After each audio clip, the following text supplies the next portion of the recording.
현재 문재인 후보의 비서실장. 문재인의 문재인이죠. 비서실장.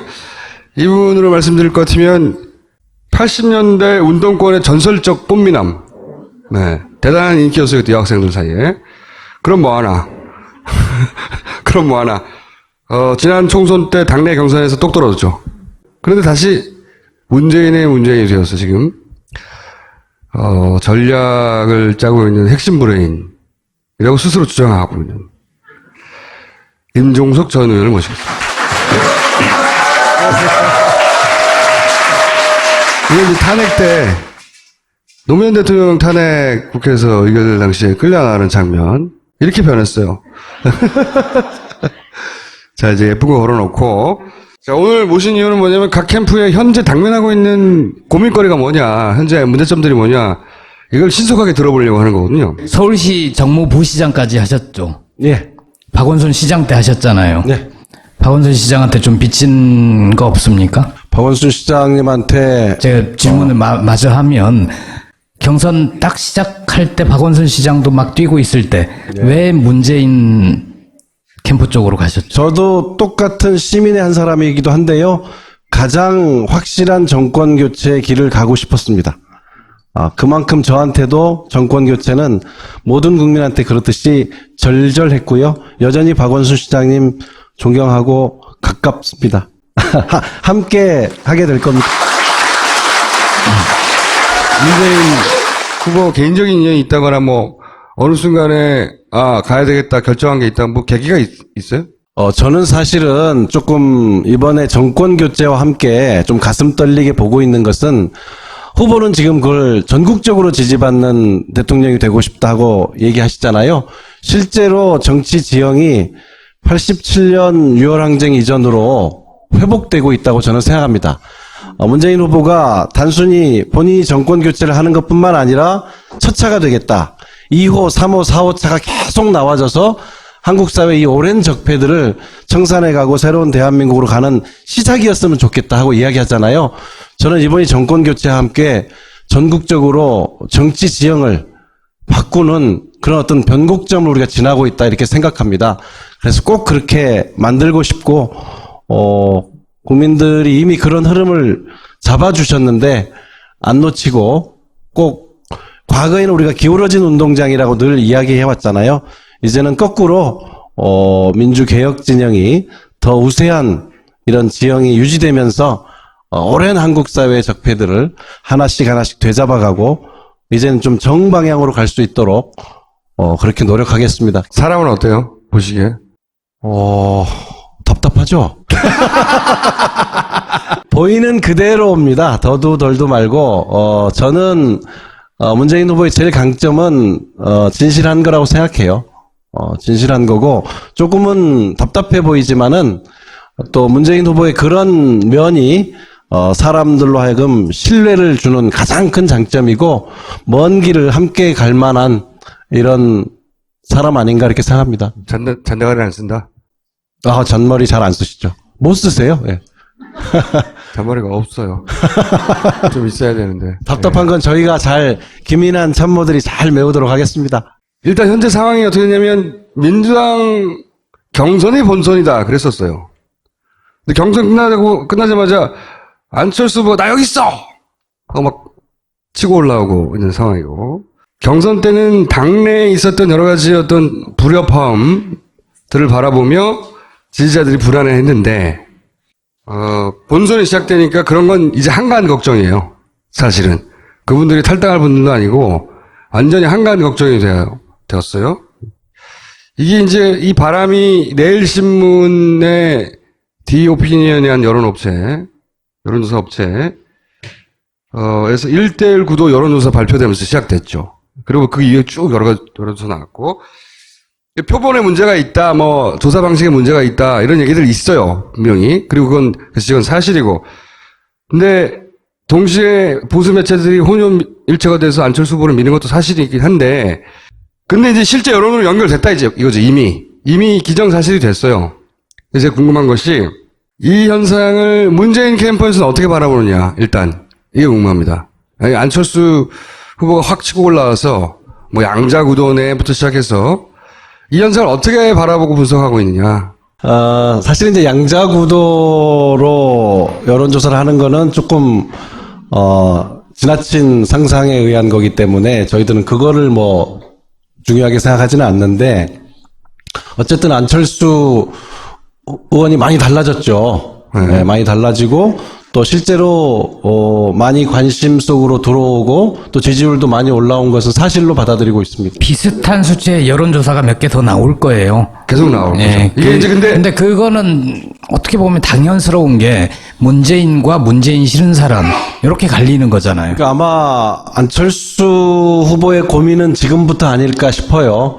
여러 가지로. 우선은, 문재인 후보가 앞에서 찬바람 된설이 다 맞는 동안 어찌 보면 검증의 좀 무풍지대 그늘에 있었는데 아마 본격적인 안철수 후보에 대한 검증도 이제 시작됐다고 봐야 하고 또 뭐 여론조사가 여러 가지가 있지만 가장 최근 여론조사를 보니까 다자구도에서도 문재인 안철수의 합이 한 75 이렇게 나와요. 네.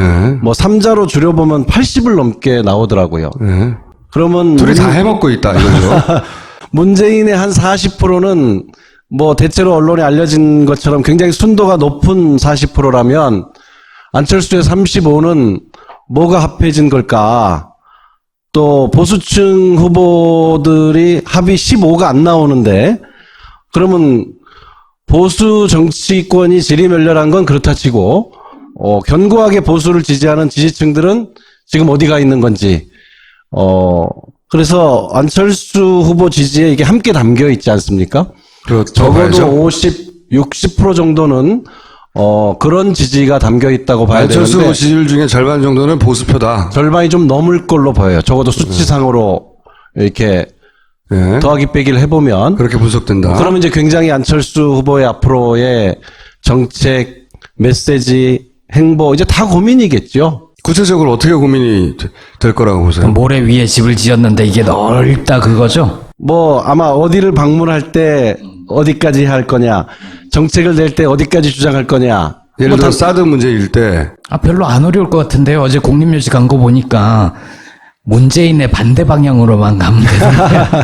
좀 더 구체적으로 얘기해 주세요. 예를 들어서 이게 물론 이게 전략의 노출이어서 뭐 말할 수 없는 한 가지 예를 부분을- 들어볼게요. 네, 구체적으로. 얼마 전에 이제 뭐 다시 해명하긴 했지만 박근혜 전 대통령에 대한 사면 문제에 대해서 기자 질문하니까 뭐 위원회를 만들어서 네. 검토할 문제다고 했는데 그 기자 질문의 뉘앙스는 검토할 사안이라는 게 분명히 뉘앙스였거든요.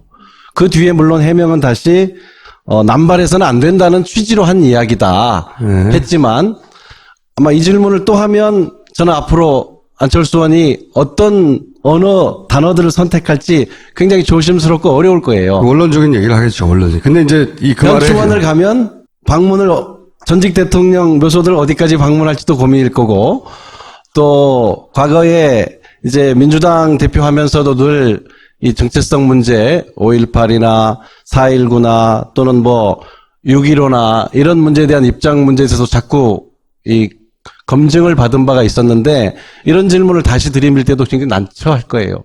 아마 안철수 의원이 제일 어려운 질문 이런 거 아닐까요? 문재인 후보는 정권 교체를 하면 국민의당과 안철수 후보는 함께 국정 운영해야 될 파트너다 하고 분명하게 얘기했어요. 안철수 후보는 정말 기회가 된다면 더불어민주당하고는 박지원 대표는 죽어도 안 한다고 하니 누구랑 국정 운영을 하겠다는 건지 좀 책임 있게 이야기할 시점에 오지 않았나. 안철수 후보도 이제는 본격적으로 머리가 아프지 않을까요? 호남의 진보적 표심도 잡아야 되는데 그렇다고 자신의 지지율을 구성하고 있는 그 보수 표심도 잡아야 되니까 그게 갈라지는 지점에 질문을 하거나 갈라지는 지점에 의문을 던질 때 어떻게 대응하느냐 딜레마일 것이다. 아마 자유한국당 후보나 바른정당 후보들이 또 묻겠죠. 왜냐하면 본인들이 흡수해야 될 지지층을 지금 일시적으로 안철수 후보가 담고 있다고 보기 때문에 이미 공격을 시작하는 것 같은데요. 그건 또한 그쪽 후보들이 마땅히 해야 될 검증이겠죠. 짧은 시간 내에 보통 인터뷰나 토론회가 진행되기 때문에 약간 전략적 모호성을 유지하고 살짝 넘어가면 그 전략적 모호성을 파헤치어야 되겠다는 생각보다는 일단 문재인에 대한 공포가 보수 표심을 글로 움직이게 한 거란 말이죠. 그 정도 스킬은 있지 않겠는가, 국민의당에서도. 근데 요즘은 정치가 그렇게 잘 안 되더라고요. 워낙 요즘엔 유권자들이 정치인의 숨결까지 느낀다. 저는 그렇게 생각해요.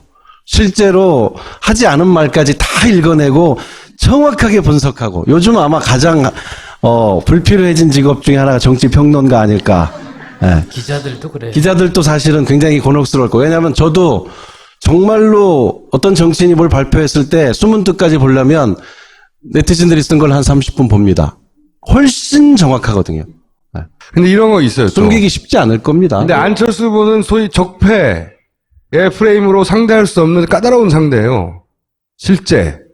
그러니까 그 본격적인 대선에 가면 안철수 쪽에서는 그 화살을 쏘아오겠지만 문재인 쪽에서는 되돌려줄 화살이 그렇게 넉넉하지 않다. 그런 문재인 후보의 딜레마도 있잖아요. 왜냐하면 강하게 되돌릴수록 양자구도를 만드는 딜레마가 또 있어서 그렇죠? 실제 양자구도 아닌데도 정서적 양자구도로 만들어서 표가 글로 쏠리게 하는 게 있잖아요. 아, 역시 문재인을 상대할 사람은 안철수밖에 없구나. 이렇게. 그 딜레마는 어떻게 하냐면 우선은 문재인 후보 캠프가 안철수 후보나 국민의당을 뭐 적대시하고 공격하지는 않을 겁니다. 앞으로도? 그럼 지금까지도 그랬고 앞으로도 그럴 겁니다. 이미 문재인 후보는 뭐 숱한 뭐 문모닝, 문나잇 엄청 공격을 받으면서 그건 흔들리지 않고 왔거든요. 그래서 확실한 정권 교체를 이루겠다. 그리고 야권과 함께 국정 운영을 해 가겠다 하는 것은 거듭해서 밝힌 거기 그 때문에 문재인 후보의 구상에는 그러면 내년 지선 정도면은 만약에 민주당이 그 대선을 승리하면 결국은 한 1년에 걸쳐서 국민의당과 통합이 될 것이다. 이렇게 생각하는 건가요? 지금 뭐 그렇게 이야기하기는 지금 그렇게 말할 수 없지만. 곤란하겠지만은 예. 대선 결과에 따라서 지금의 어떤 비정상적인 어떤 정당 구조는 한번 재편이 될 거라고 생각합니다. 뭐 자유한국당과 바른당도 싸우는 건 결국 영원히 떨어지고 싶어서 이러는 게 아니거든요. 바른정당이 더 높은 지지율을 가져서 내년 지선에는 바른정당 중심으로 재편되길 원하는 것이고 자유한국당이야 당연히 자유한국당 중심으로 재편되길 원하는. 근데 이제 국민의당과 민주당도 사실은 뿌리가 같아서 지선 때가 좀 그렇게 되지 않겠냐. 좀만 길게 생각해보면 그런 전망은 가능하죠. 둘이 자유한국당과 바른당이 그렇게 싸우듯이 여기도 그렇게 싸우고 있는 건데 여기는 강한 후보가 둘이 있는 거죠. 그래서 적처럼 보이는 게 있어요. 캠프에서 보시기에 잠재적으로 가장 강력한 경쟁자는 안철수입니까? 유승민입니까? 홍준표입니까? 최근에 이제 몇 여론조사 때문에 저희도 긴장하고 또 문재인 후보를 통해서 확실하게 정권 교체를 하겠다 하는 지지자분들도 굉장히, 당황스럽기도 하고 고민도 커졌을 거라고 생각해요. 있는 현실은 현실대로 받아들이지만은, 또 다른 조사를 보면 투표 적극층 내지는 확실층에서의 차이는 여전히 크게 있거든요. 표의 결집력이 강해요. 누구보다.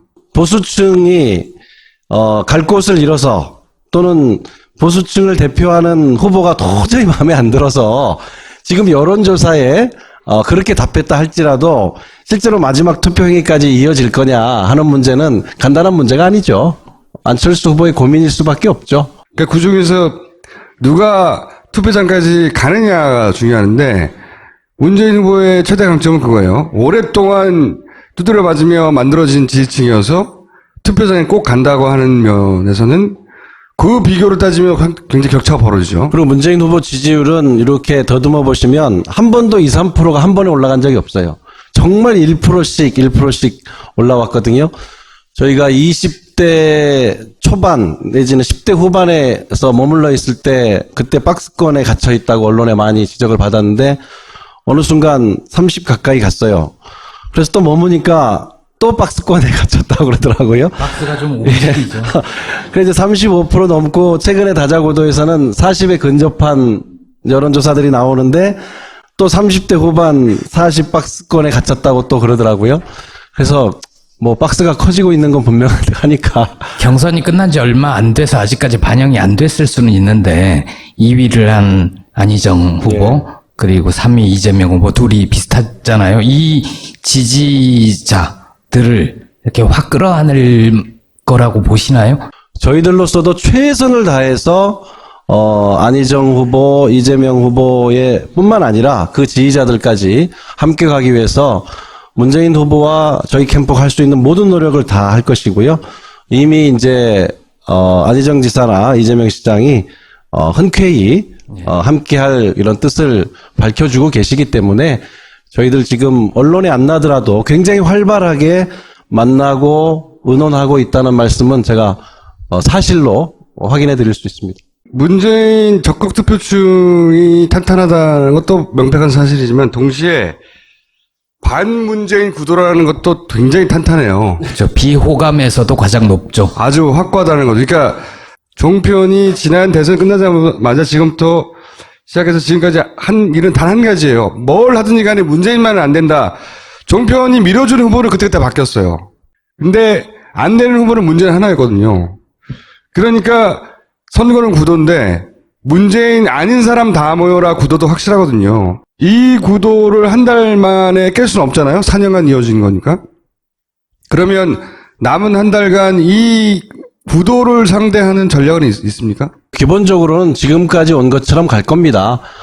저희들은 문재인을 통해서 정권 교체하겠다는 국민들을 보고 갈 생각이고요. 저는 적어도 다자구도가 양자구도로 좁혀지는 일은 없을 거라고 생각합니다. 그거는 보수층의 후보들이 다 포기한다는 건데, 아까 우리 김총재께서 얘기하신 언론에서 두 사람을 붙이는 여론조사가 많다고 했는데 저는 그게 의도적인 거죠. 허상을 두고 여론조사를 한 거죠. 문재인을 지지하느냐, 지지하지 않느냐를 갖고 하는 건데 그것은 뭐 현실에서 일어날 수 없는 여론조사를 하고 있기 때문에 저는 기본적으로 다자구도는 유지된다고 봅니다. 그 여론조사의 목적은 이런 거죠.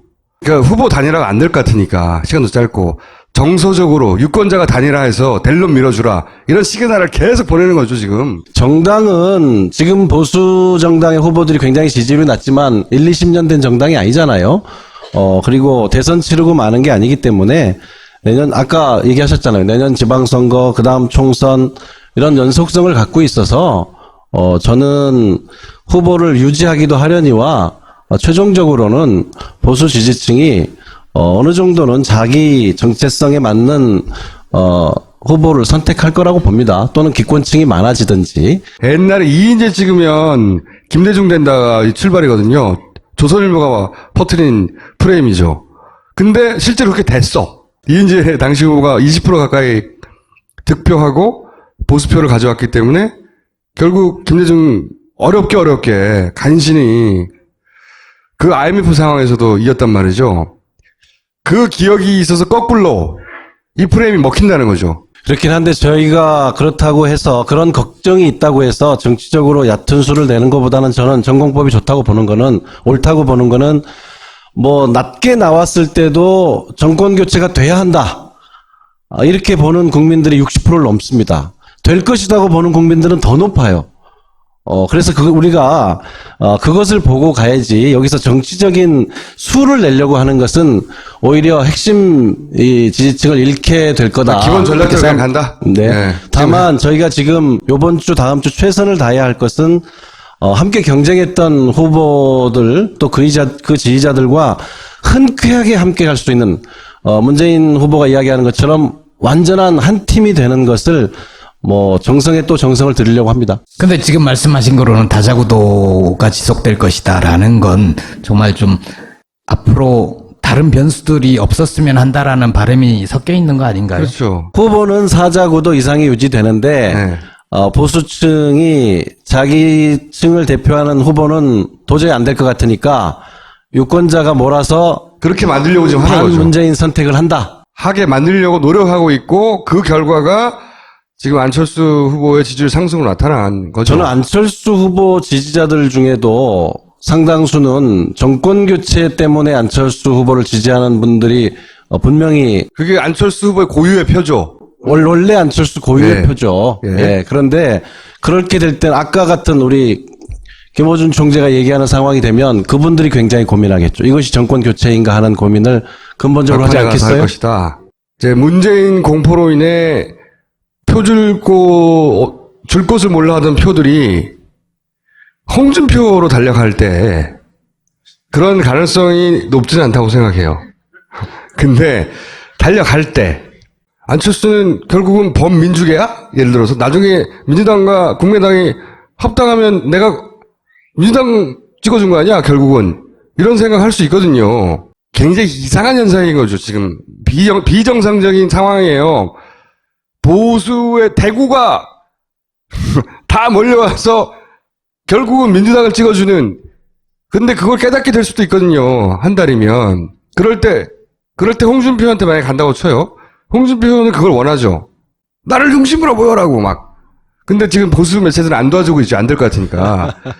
근데 어제 손석희 사장에게 말도 안 되는 태도를 보이는 건 진보 진영에는 미친 걸로 보이지만 일부러 그런 거예요. 저도 방송에서 말을 저렇게 막 할 수 있으면 참 좋겠네요. 홍준표 후보가 보수 매체가 안 도와주는 가운데서도 혼자 힘으로 포탈을 장악했잖아. 다 봤어. 전 국민이. 그걸 보고 미쳤다고 생각도 하겠지만 이야 대단하네 이렇게 생각하는 사람이 저쪽에는 있어요. 만약에 그 일은 방어하는 표가 홍준표한테 갈 때 그게 진짜 위기다. 진정한. 저는 그렇게 생각하는데 가능성은 낮다. 하지만 그럴 때는 이쪽 진영은 표를 갈라먹고 저쪽은 뭉치게 되는 거죠. 경선의 전략과 본선의 전략은 좀 다르잖아요. 네. 근데 경선에서 참 너무나 많은 힘을 쏟은 거 아닌가 싶을 정도로 굳이 저렇게까지 해야 되나 싶을 정도로 힘을 많이 쏟으셨어요.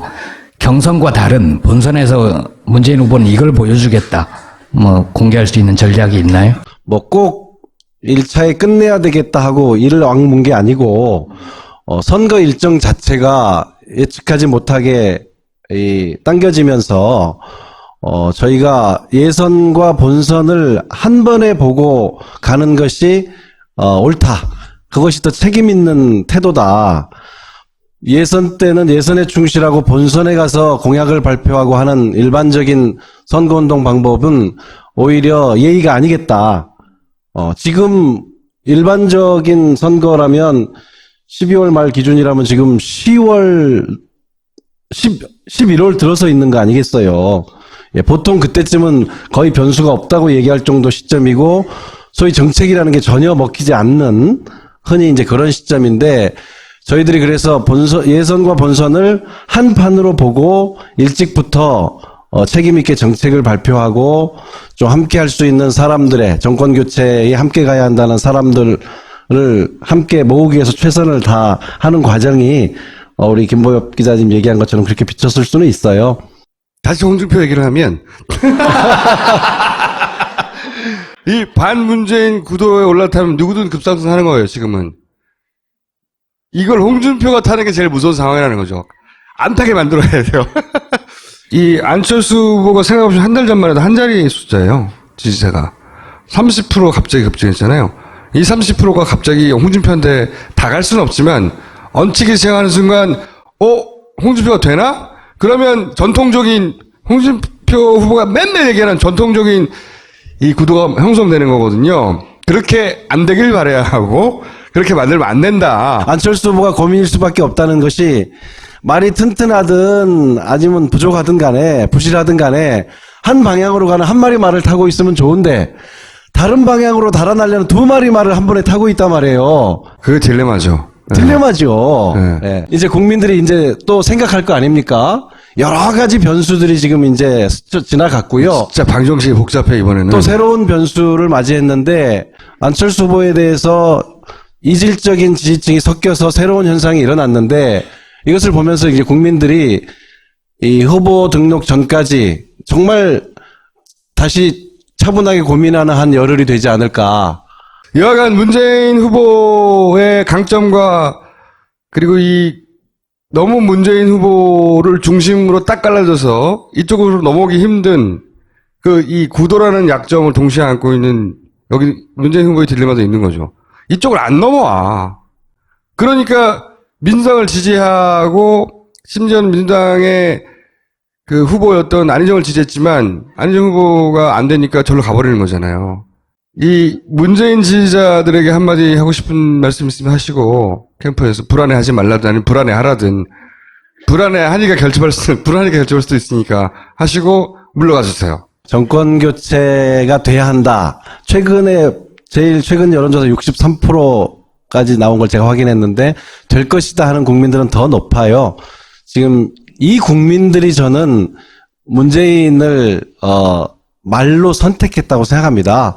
문재인 후보가 그 국민들을 선택한 것이 아니고 그 국민들의 이 염원이 문재인을 말로 택했다고 생각하는데요.